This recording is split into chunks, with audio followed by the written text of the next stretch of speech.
Voilà, avant que le tribunal donne la parole au ministère public pour des questions, j'ai vu plusieurs doigts s'élever du côté de la défense pour rappeler au tribunal que certainement c'était le tour de la défense.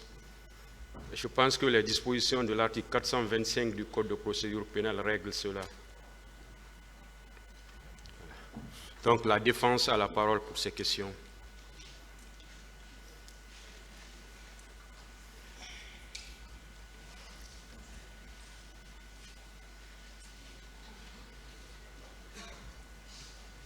Merci, Monsieur le Président. Honorable membre du tribunal, Monsieur le ministre, avec la permission du Président, bien entendu, à la lecture de votre PV, nous constatons avec beaucoup de satisfaction que vous n'êtes témoin de rien dans les événements du 28 septembre. Mais moi, j'aimerais attirer votre attention sur un fait. Vous avez dit que vous vous êtes entretenu avec le général Sekouba le 27, lorsque vous étiez à l'Abbé, au sujet des événements et de la manifestation. Dites-nous, que vouliez-vous prévenir en vous entretenant avec lui?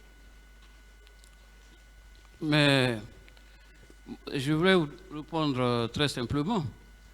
Lorsque il y a une manifestation, notamment des forces politiques dans un pays, le premier souci d'une autorité publique digne de ce nom, quel que soit le déroulement de la manifestation, que l'ordre public ne soit pas affecté, mais surtout qu'il n'y ait pas de blessés ni de victimes, des morts en particulier. Parce qu'il y a longtemps quand même que des manifestations sont organisées dans ce pays.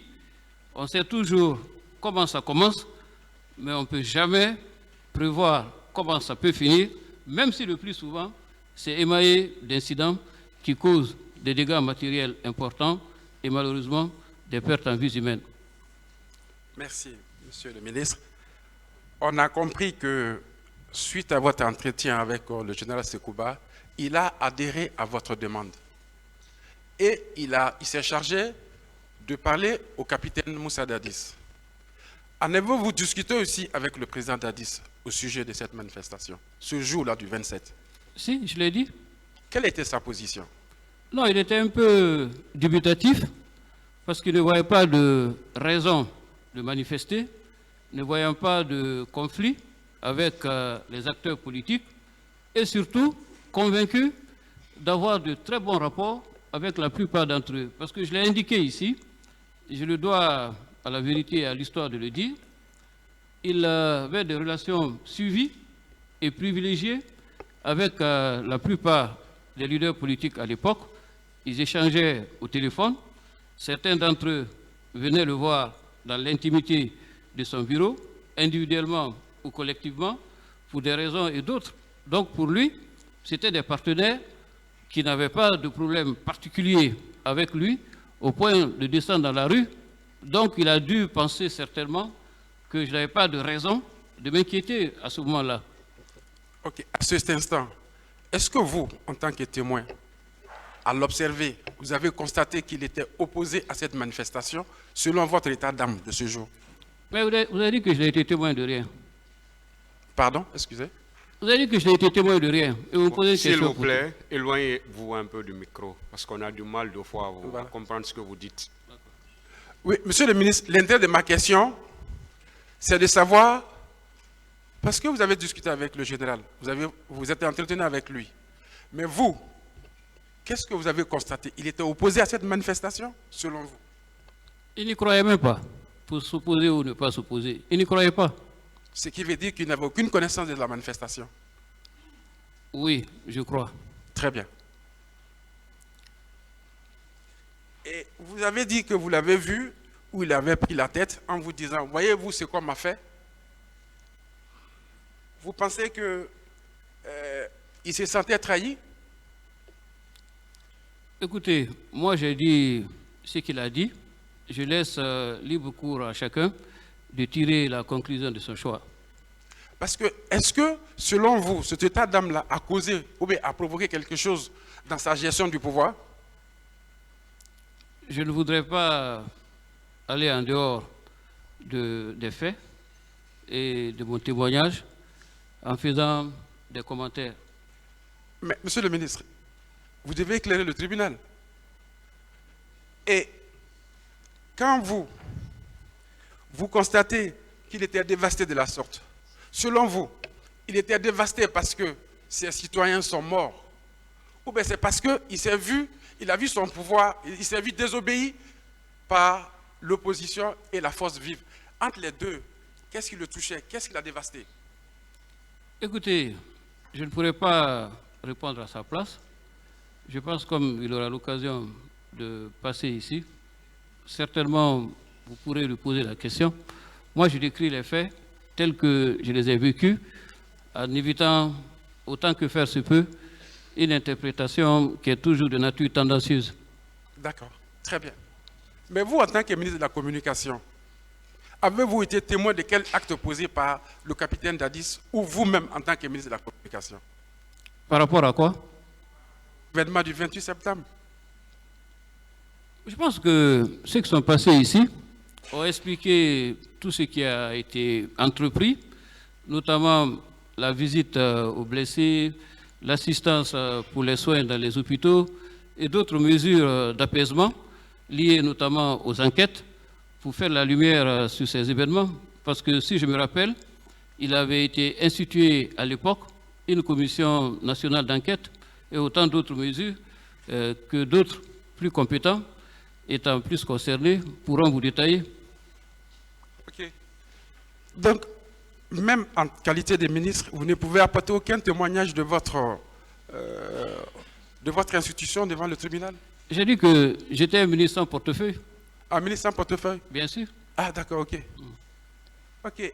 Écoutez, devant ce tribunal, il a été apporté ici qu'il y a eu des événements qui sont passés au camp Koundara. Et on accuse mon client. S'il vous plaît. Oui.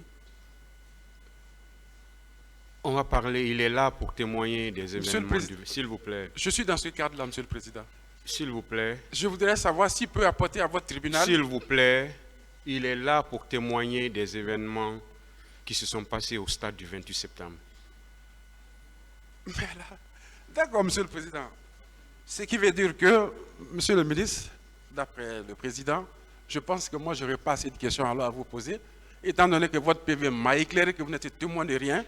Donc, vous ne pouvez pas témoigner aussi que vous avez entendu un quelconque torture de la part de Paul Massa, n'est-ce pas? S'il vous plaît, voilà. D'accord, Monsieur le Président, je vous remercie. Et je passe la parole à quelqu'un d'autre.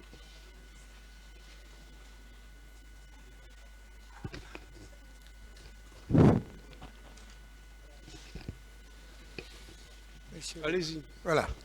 Merci, Monsieur le Président, Messieurs les assesseurs, Messieurs du parquet également. Je vous remercie. Particulièrement, Monsieur Camara, je vous remercie pour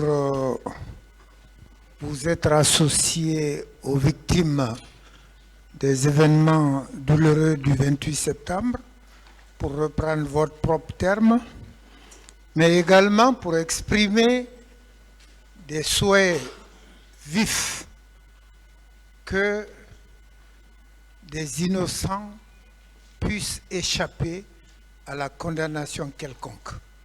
Parce que vous avez la conviction, seule la justice et les textes de loi peuvent avoir une position générale, c'est-à-dire la même par rapport à tout le monde, et que c'est sur cette base que la réconciliation à laquelle nous nous attendons à la fin de ce procès puisse être réalisée. Monsieur Camara,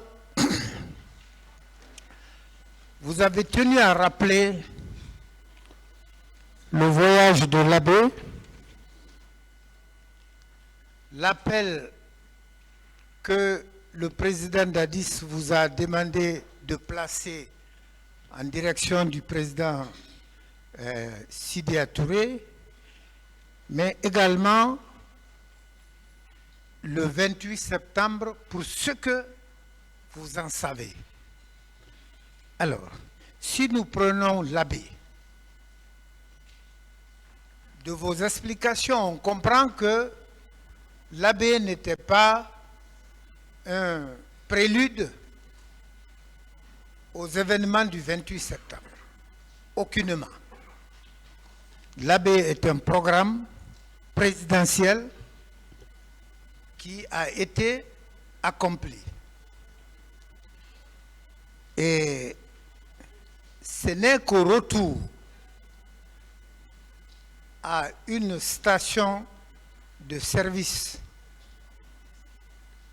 où le cortège a stationné que vous avez eu la possibilité d'approcher le président et le général Sekouba Konaté pour lui faire état de ce que vous avez entendu par rapport au 28 septembre. Alors, est-ce qu'on peut admettre que jusqu'au départ de l'abbé, venant à Conakry, que le président Dadis n'était pas au courant qu'il y avait un projet de manifestation le lendemain?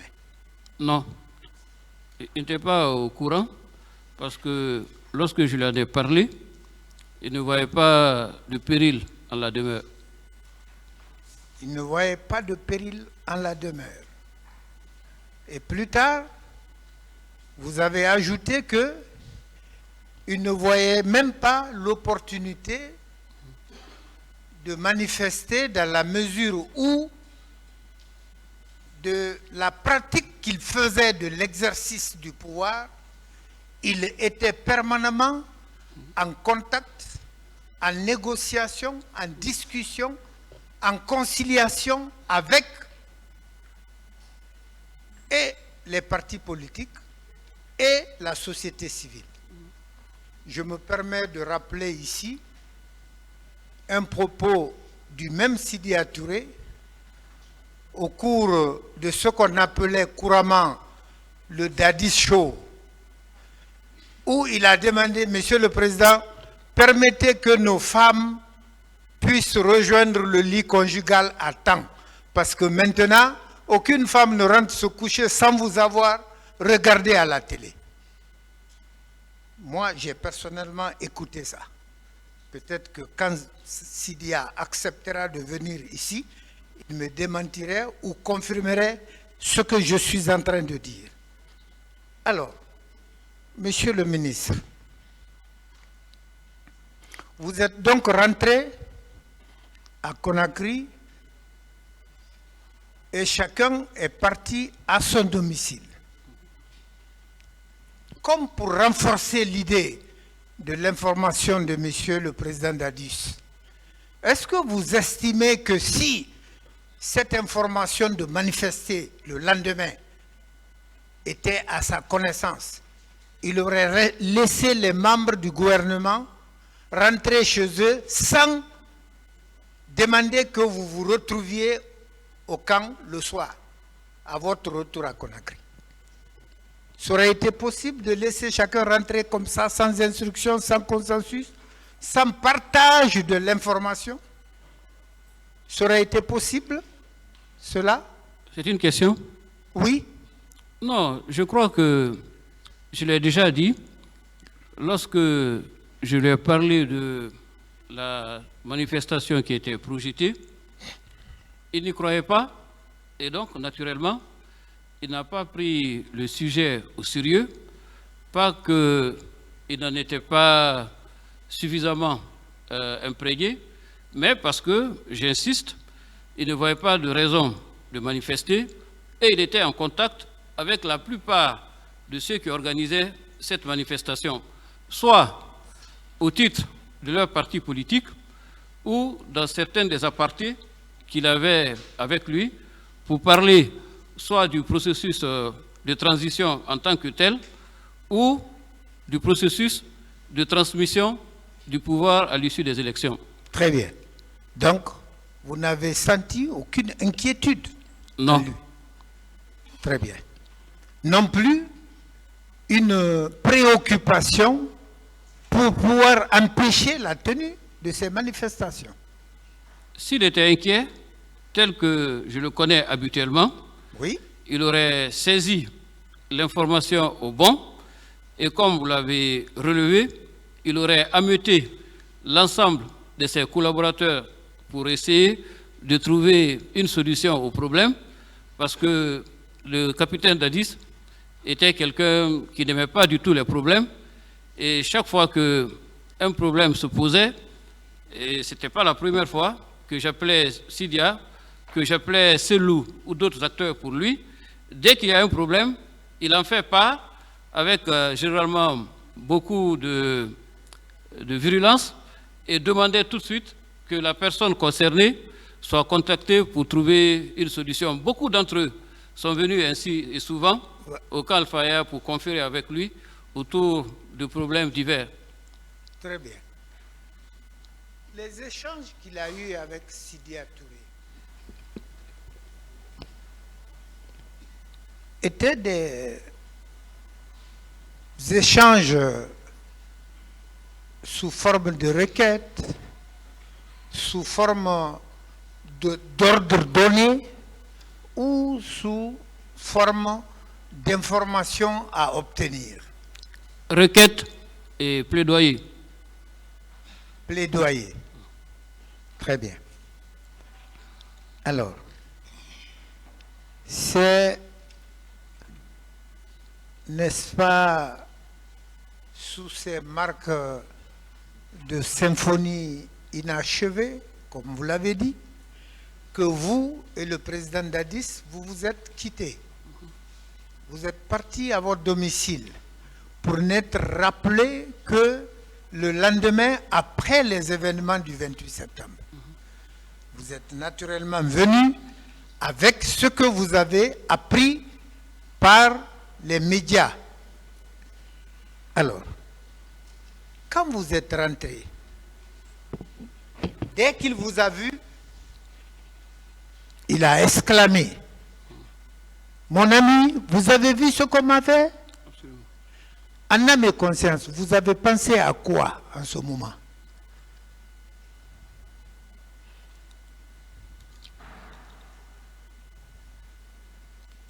Permettez, maître, que je m'en tienne à mon principe de ne pas verser dans le commentaire après avoir relaté les faits. Je vous le concède. Le président vous avait demandé de savoir est-ce que vous aviez compris ou le président vous aurait dit qui a fait? Non. Voilà. Ou qu'est-ce qui a été fait? Non. Merci également. Alors, monsieur le ministre, quand vous êtes arrivé, vous avez trouvé le président Dadis après qu'il vous ait dit ce qu'il vous a dit là. Qu'est-ce que son état vous a inspiré? De la compassion et de la commisération. Est-ce que vous avez eu l'impression que c'est un donneur d'ordre qui était là, des événements, qui avait la main dans les événements? Est-ce que vous avez compris ça? Ma réponse appellerait une prise de position et j'ai décidé de m'en tenir aux faits. Bien, monsieur le président. Merci, monsieur le ministre. Donc, en définitive, vous n'êtes pas, il ne vous a pas été donné la possibilité d'aller au stade du 28 septembre. Vous, personnellement, vous n'avez pas été au stade du 28 septembre. Non, j'étais à mon domicile. Très bien. Tout ce que vous pouvez dire ici, c'est soit ce que vous avez vu à l'écran, soit ce que vous avez lu dans la presse écrite ou ce que vous avez entendu sur les ondes. N'est-ce pas? Non, je vous ai dit Oui. que mon témoignage sous le serment de dire la vérité consiste à dire ce que moi-même, personnellement, j'ai entendu, vu et vécu. Pas ce que j'ai entendu dire ou qu'on m'aurait dit. Oui. C'est pourquoi je voudrais rester dans ce cadre strict du témoignage rigoureux, fidèle aux faits, avec le maximum de scrupules et de neutralité. Très bien. Alors, en définitive, puisqu'il fallait quand même, pour soi-même, ne serait-ce que réunir un minimum d'informations sur ces événements du 28 septembre, à quel moment, évidemment, si vous avez la possibilité, pardon, autant pour moi, je m'excuse, excusez-moi. Vous aurez entendu le nom ou les noms de qui que ce soit parmi les personnes accusées qui passent à cette barre, parmi lesquelles le président Dadis. Non, maître, vous savez, j'insiste. Et Je vous comprends. non, s'il vous plaît. Moi, je comparais ici en tant que témoin. Je ne suis pas un acteur politique qui est dans un meeting et je ne suis pas un candidat qui vient faire campagne ici. Je ne cherche pas la sympathie et les faveurs de l'opinion et je ne cherche pas de voix d'électeurs. Je cherche à éclairer la lanterne de la justice sur le pan des événements dans le flot des récits que moi, je connais. Donc, je ne suis pas là dans une opération de charme, Très bien. ni pour faire une campagne. Je viens aider la justice du pays de manière à ce que la vérité soit dite et Voilà. que la justice soit rendue à qui de droit. Merci, monsieur le témoin. Moi, je vous comprends parfaitement, mais je dois vous préciser que vous êtes un témoin cité par le parquet. Le parquet, c'est l'accusateur. En principe, celui qui l'amène ici, c'est pour appuyer ses accusations. Alors, que vous veniez avec l'objectivité par laquelle vous faites votre livraison des faits à votre connaissance, laissez-moi vous dire que on s'attendait à quelque chose de plus accablant, n'est-ce pas, puisque vous êtes, ça c'est dans la formulation, ce n'est pas dans la réalité, vous êtes un allié du parquet. Je Maître. vous remercie, monsieur le président. Maître, C'est Non, bon, ce n'est pas juste- une question, s'il c'est vous pas plaît. une question. Monsieur, C'est une remarque. hein. c'est bon, maître, il a compris. Voilà, je vous remercie, monsieur le président.